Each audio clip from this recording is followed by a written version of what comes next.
I'm Victoria Pearson, but you can call me V, and tomorrow is my birthday. Yay! I have made it one more trip around the sun and into the last year of my 30s. I will be 39 tomorrow, and that feels really, really weird because in my head, I still feel about 19, like some kind of imposter adult that has just snuck in their mum's clothes and nobody has noticed yet that I'm not supposed to be here. Sure, the 90s was only about 5 years ago as well. Tell me, if you're older than me, if say you were born in the 70s, does the 80s feel like it just finished for you? Because it feels like the 90s just finished for me. And I need to know if time has gone wonky, or if my brain has gone wonky, or if that's just how it is when you get older, I suppose. Now, what I was going to do today was to show you guys the gift that I'm working on for myself, but I haven't finished it yet. Here's a little glimpse of me working on it for you.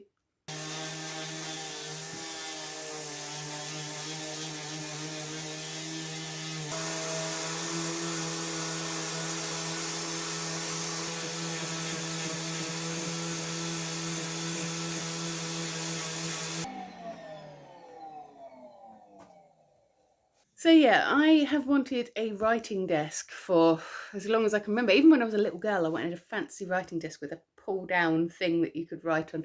Now that I'm thinking about it though, I don't really want one of those that you can pull down on because I don't feel like I could lean on it very well, and I lean when I write. But I've always wanted a fancy writing desk, and then about 20 years ago I found this dressing table in a skip, and I've been using it as a dressing table since then. It was really, really scabby and horrid. But I've been meaning to do it up for ages to use as my writing desk. And then for a writing desk at the moment, I have these two little bedside tables with a piece of wood balanced on top. It's not ideal at all. So I decided that I was going to restore, with absolutely no knowledge of how to do this whatsoever, restore this back to its former glory and have myself a writing desk. It is going very, very well, but I'm doing it very, very slowly because I'm really scared of damaging it. And also where it sits in the day, it's quite difficult for me to get it out to a place where I can sand it on my own. And because I am working at home on my own most of the time, I don't have anybody here to help me move it around. So the process is much, much slower than I had hoped it would be. But as soon as it is finished, I will do a full video and show you all the stages of me making it and what it looks like at the end. I'm really excited to see how it's going to turn out. But that was supposed to be this video because I was supposed to be giving myself that for my birthday as a birthday present. And so as a result of that, I've got absolutely no idea what we're vlogging about still. And I've already started vlogging it, so that's fun. But I was thinking about aging again, because it's weird. On my last birthday video that I did, when I'd first started my channel, I'd spoken about how I felt like my skin was getting older and I felt like time was running out for me and all that sort of stuff. I don't feel like that at all now, a year on. A year later, I feel like I'm just getting started with stuff. I mean, yeah, I've got more wrinkles now than I used to have. That's because I smile in lots and laugh in lots, and that leaves a mark on your face, and I'm happy with that. I got more aches and pains than I did a year ago, but that's because I've been working hard on my fitness and on developing new skills, and that takes new muscles, and my muscles are hurting because I'm alive and I'm doing stuff, and isn't it wonderful? It's so strange how your mindset can just shift and you don't really know what it is that's shifted within you. I don't know where this sudden feeling all right about the aging has come from, but I'm feeling all right about it. Everything's okay. It's better than the alternative, isn't it, getting older? And yeah, I'm all right with it. I'm fine. I will get, because I've mentioned my age in this, a million children in my comments telling me I'm really old. I know. I've got children of my own. They tell me that I'm old and cringe all the time. You don't need to tell me. It's okay. I know. But I'm happy with that. I am happy with how I am at the moment. And that's a really, really weird thing for me, because there was a time when I really wasn't very happy. I really didn't want to be here. I really just felt like I was going through the motions of life and that there was no point to anything. And now I'm just so happy to be alive. I'm so happy that I got the time that I've had here. I'm so happy that I've had the experiences that I've had. I don't know when it flipped and changed, but now I'm happy more often than I'm not. So if you are struggling and in a little depressive funk at the minute, hold on through it, because at some point you'll have a switch and you won't even realise when it switched. But then one day You will wake up and you'll think, gosh, I'm so happy to be alive. I'm so happy to be here. And you'll wonder how you ever felt differently about that. There's a little trend going on at the moment with the sound clip. I think I like this little life. I did a little short for that the other day, and I was picking through video clips and things to put in it.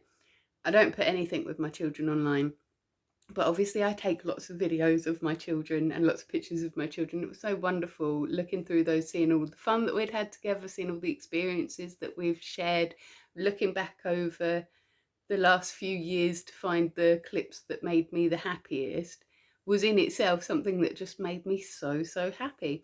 So I think that what I'm going to actually do is make a folder in my drive where I'm going to put lots of clips of just silly little things that make me happy, so that when I do feel down, I can just go and have a little wander through and remind myself that I really like this little life. Over the last couple of years, I've done a lot of things to work towards that, obviously. I've done about 1 million sort of self-help things. I did one or two, and then people decided that I really liked that and started sending me lots of them. And so I've done the Thrive program, I've done the Artist Way. At the moment, for Christmas, I got Your Head as a Houseboat. I'm looking at that one at the moment. They're all really, really interesting. They're a good way to sort of get yourself talking and thinking about how you think and what those thoughts create in your life and things like that. But I don't know if that was the turning point for me. I think just at some point when I was around 35, I thought I'm going to start doing stuff and not worrying so much about how I'm going to come across to people. And I actually think making this YouTube channel was a really big stepping stone in that for me, because before that I was very, very shy. I really struggled with eye contact. I really struggled with talking to people, especially new people. I struggled with the idea of putting myself out there, and I really, really hated being able to see my own face, especially when I'm filming. Hearing my voice on camera as well. Oh, I still hate it now, but occasionally I'll walk in the room and I'll hear my own voice because my 9-year-old is playing one of my videos, and it will make me full body cringe, but I'm getting better at it. And I think that doing something daily on YouTube has really sort of helped me in that respect with the confidence. But it's also helped me because doing my daily gratitude means that each day I have to come up with something that I'm grateful for. So through the day, my brain starts looking for more things that I'm grateful for, and I start to find more things that I'm grateful for. I mean, it's almost like I've trained my brain now to look at the positive things in my life instead of the negative things in my life.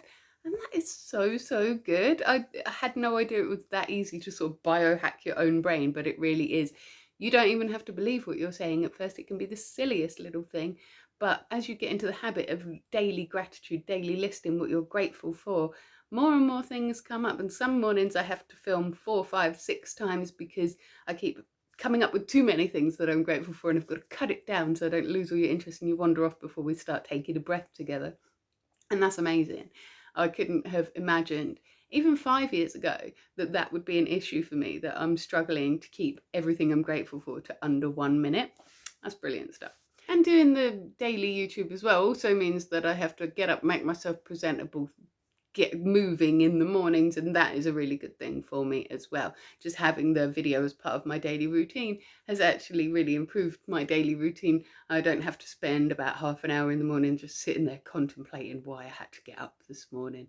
I've got to get up and do stuff now, and so that has made me feel brilliant too. So between that and taking up pole dance, which I took up about 2 years ago, but I did injure myself quite badly, have a long time out. We all know the saga of that by now, but it does mean that I'm still very much at beginner stage, even though I've been doing it for a couple of years now. But the confidence that it gives you is amazing. Not just because, you have to get used to wearing very little clothes around people, because if you try and pole fully clothed, you're just going to slide off and break your face. And so everybody is in a bikini top and short shorts, and it's not weird. And nobody would be making comments about other people's bodies or my inherent clumsiness. Like, when I tell you, there are some moves that we learn in class where everybody else just does it first time, and I'm still there 3 weeks later trying to do it. At no point has anybody ever said to me that I'm rubbish or that I shouldn't be in the class or that I'm slowing the class down. I have constant encouragement from the people in the pole class, and it is just such a lovely, supportive atmosphere.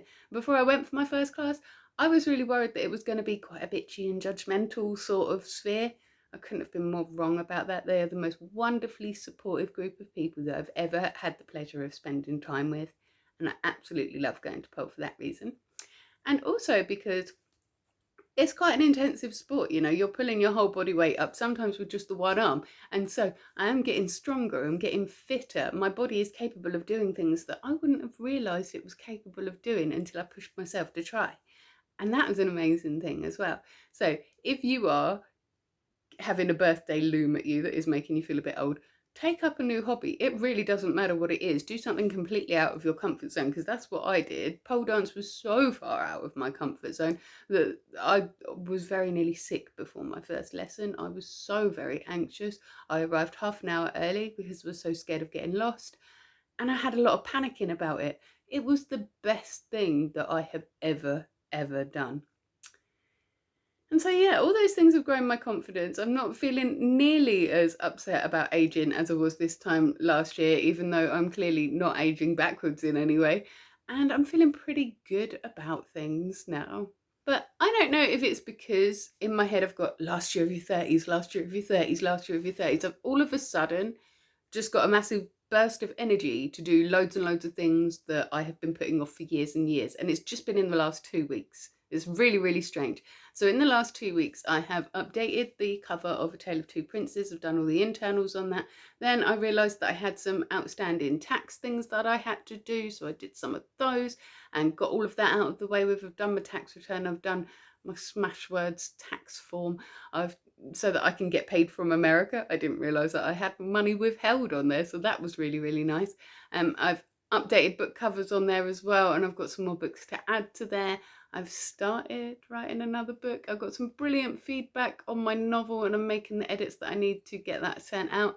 And I don't know if it's just because, you know how they always say life begins at 40, so I feel like I've got like a year's deadline to get all this stuff done before I close out the decade. It's such a strange feeling. I don't know quite where it's come from. I don't know if that's a social pressure thing or if I'm just in a little bit of a panicky lump, and after my birthday I'm just going to completely crash on it. I don't know. I hope I can keep the momentum going though, because I'm feeling so much more motivated than I have in a really long time.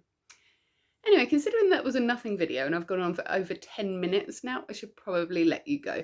But I do actually have a plan for next week's vlog. Monday, 6 a.m. UK time, I'm going to be doing a witchy vlog for you again, because I know you guys love those. It will be nearly Valentine's Day. We're going to be talking about the pitfalls of manifesting a particular person and what kind of love spells that you can do instead that are going to be safer and better and have much better outcomes for you.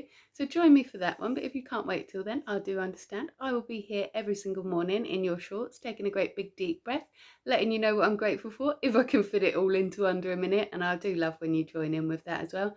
I'd also love to hear all about your birthday plans, because I don't normally celebrate much on my birthday. I'm going to be just going out to a normal pole class and doing what I would normally do on a Tuesday. But next year's my 40th. I want to do something special for it. I've never really done a big celebration for my birthday before, so I'm hoping that you guys can give me lots of ideas in the comments. How do you celebrate a big birthday? What do you do for it? Let me know, because I am all out of ideas for my own. Until then though, you have yourself a magical week.